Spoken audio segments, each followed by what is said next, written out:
The recipe to fit a multi-valve, i.e. a 24-cylinder motor into an E30 is quite simple. Hoping to do it within one day, quite a challenge. But let's see if we're up to the task. I'm here to introduce to you guys our latest project, which is an E30 plastic bumper, 4-door, that's going to get a new heart transplant today. So she's booked in for surgery quite late this afternoon, but hopefully by the end of the day we'll have an S50 motor sitting on the inside of the car. Quite spectacular, quite special. You guys know I love my M cars, but I have also something else to show you guys, quite special. So from the thumbnail, that's why you most probably clicked on this video. And thank you to all of our new subscribers out there. We truly appreciate it. Let's see if we can get to 1,000 subscribers. That is the goal. And from there, we'll see if we can get to 10,000, 100,000. Who knows? Maybe we can get to 1 million. I don't know. But thank you once again to all of our loyal subscribers out there. So let me take you guys through to the motor. Let me show you the new project. Let me show you the new paint job on the E30 M3 race car, as well as a little bit of E46 content while I'm busy repairing the damage that I did cause. Yeah, let's see from there. So this is the S50 motor that's going to go into the E30, into the plastic bumper. Now this motor, we're not going to be rebuilding the motor itself. What we are going to be doing is merely transplanting this motor in, and the gearbox is on the left hand side. So this comes from the E36 M3 3-liter, i.e. the German spec, and this is now... There's a couple of things that we obviously would need to do before we fit it into the car itself. But that being said, it's not going to be a train smash. We already know the recipe. We've done an S54 swap in our E30 M3, the race car. We're doing also an S50 swap. So 24 valve swaps are pretty much the same. So I'm going to try my best to actually hide the E30 M3 race car that has a new layer of paint on it. I will show it to you guys a little bit. I'm going to try something different in this particular video. I'm going to put timelines at the bottom so you can skip through whichever chapter you want to see in my particular video. Rather, if you're not interested in the swap itself, but rather just want to see the color and the paint job and that there, you can skip to it. It will be in the description below if I don't forget while I'm editing this particular video. So this is our E30. So it's white in color. I don't know if it's ice white. It's a plastic bumper, 4-door, equipped with some hellas. I like that in the front, but this is the stickers. So the motor is already out of the car. So one of the things that we are going to be doing is replacing the brake booster with a smaller brake booster. We already have that there, and we'll change the reservoir as well on the top. That there, so that steering shaft that sits there might be in the way for the headers for the S50. I think it would be. So we have our E28 M5 engine mounts from BMW. These bad boys here. So that will sit there on the car. We'll see how high we want to go on the exhaust side. But for now, we're going to test fit the motor on the inside, after which we will clean up the sides of the car and see what we're going to be using.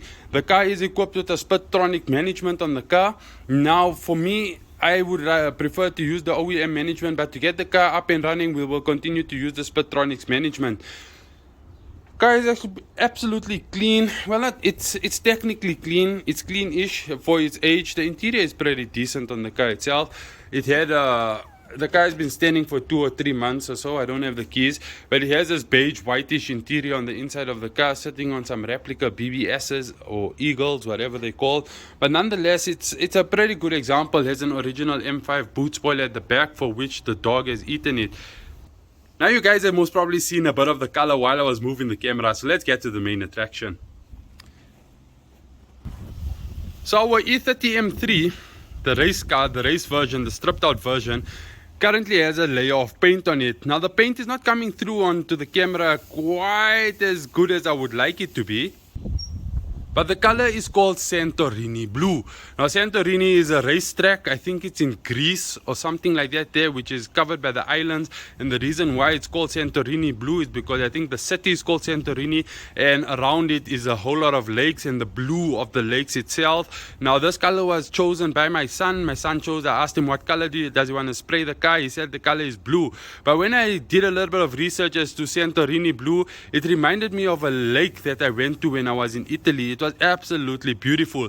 The color itself is stunning. Now there's a particular vision on the car itself which I will not reveal as yet, but that vision complements the color itself. So the inside of the engine bay is the salmon silver, which originally came on the E30 M3, and I've just completed cleaning out the inside of the interior. The interior is going to be white in color. I've taken out some of all of the insulation that's on the car itself. I've taken out a lot actually of the insulation, and I'm going to be spraying the inside of the car white. So, and then the roll cage is obviously white itself on the car. So now you can picture this white interior on the Santorini blue exterior with the silver interior with the gray and gold motor sitting on the inside. It's going to look phenomenally well. The colors are all pleasant, pleasing to the eyes, and they neutral in the sense that they will be able to complement each other. Even though there's a few colors going on the car, all the color combinations come from one single palette.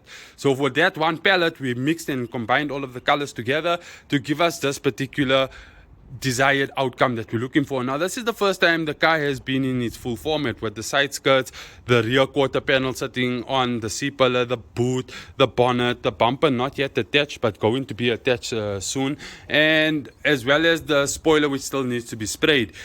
I wanted this car to be bold. I wanted it to be known out there that this particular car was built by Enthusiast Garage SA. So the color needed to be bright, needed to be in your face, so that you know who built this particular bad boy.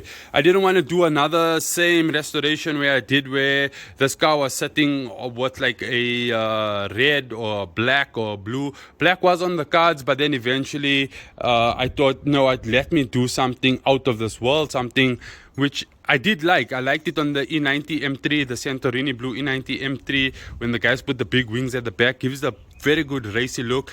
So yeah, that's what we tried to achieve on this particular build, and we're heading there quite slowly but surely. There is progress. So I need to still do the suspension. I need to put in the shocks, and that there you can see we converted it to 5-hole suspension at the back. The motor should go in soon. I managed to get head studs. Thank you to one of my viewers out there who actually managed to get the head studs for me that I was looking for. And the S50 motor with the DCT gearbox is going to go in on this car here. So with regards to today, what's going to happen today is we're going to be installing the motor in the E30, the Project E30, which is the one that's sitting here behind me. We're going to be installing the motor and the gearbox into this car, and we're going to be taking it from there and seeing how far we head. So the next time you're going to see the clip is with the motor on the inside.